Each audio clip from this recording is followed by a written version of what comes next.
সমর্থন বনাম ধর্মীয় মূল্যবোধ কোথায় সমাধান?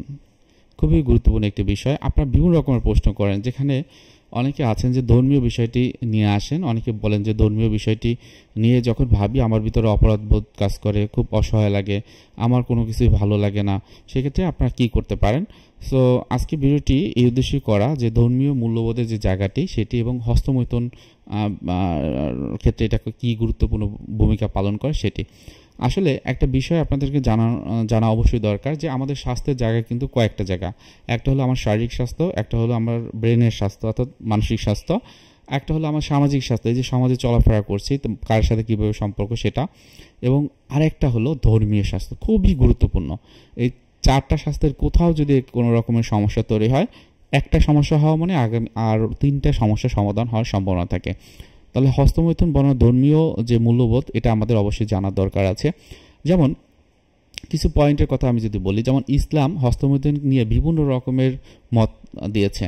কেউ কেউ বলেন এটাকে হারাম, কেউ বলেন এটা মাকরু, কেউ আবার এটি কুপ্রবৃত্তি হিসেবে বলেন, এবং এটা কীভাবে দমন করা যায়, এটা দমন করে রাখতে হবে সেটা কিন্তু বলা হয়ে থাকে।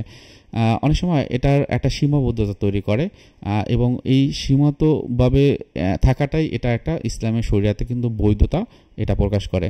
হিন্দু ধর্ম এবং খ্রিস্টান ধর্মেও কিন্তু নিজের শরীরের উপর সংযম এবং শুদ্ধতার গুরুত্ব দেওয়া হয়েছে অনেক বেশি, এবং এইটা একটা পাপ হিসেবে ঘোষণা সবসময় কিন্তু এখানে করা হয় না। এটা আপনারা যারা এই ধর্মে বিশ্বাসী তারা কিন্তু জানেন।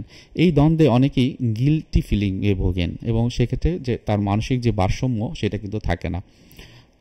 অনেক সময় দেখা যায় যে আধুনিক যে মুসলিম এবং খ্রিস্টান মনোবিজ্ঞানীরা এটার বেশ কিছু ব্যাখ্যা দিয়েছেন। সেক্ষেত্রে আধ্যাত্মিক সচেতনতা এবং বাস্তবসম্মত যে কোপিং এর সমন্বয় কিন্তু জরুরি, তারা কিন্তু এটাকে সেটাই বলে থাকেন। তাই পরিমিত নিয়ন্ত্রণ এবং আত্মতৃপ্তির যে বিষয়টি, এর মূল উদ্দেশ্যই কিন্তু হচ্ছে আমার শান্তি, আমার ভালো থাকা। তাহলে শান্তি এবং সমৃদ্ধি তৈরি করার যে মূল যে চাবিকাঠি সেটা কিন্তু আপনার ভিতরেই আছে। আপনি এটাকে কিভাবে লালন পালন করবেন, কিভাবে এটাকে আরও চালিত করবেন সেটা আপনার উপর নির্ভর করবে।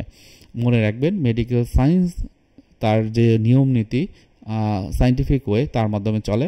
ধর্মীয় রীতিনীতি সবসময় তার ধর্মীয় যে রীতিনীতি বা যে হাদিস কোরআন যারা ইসলামে আছেন, বা অন্যান্য যে খ্রিস্টান বা হিন্দুদের যে গ্রন্থ বা যারা মনীষীরা যা বলেছেন সেই অনুযায়ী কিন্তু চলে।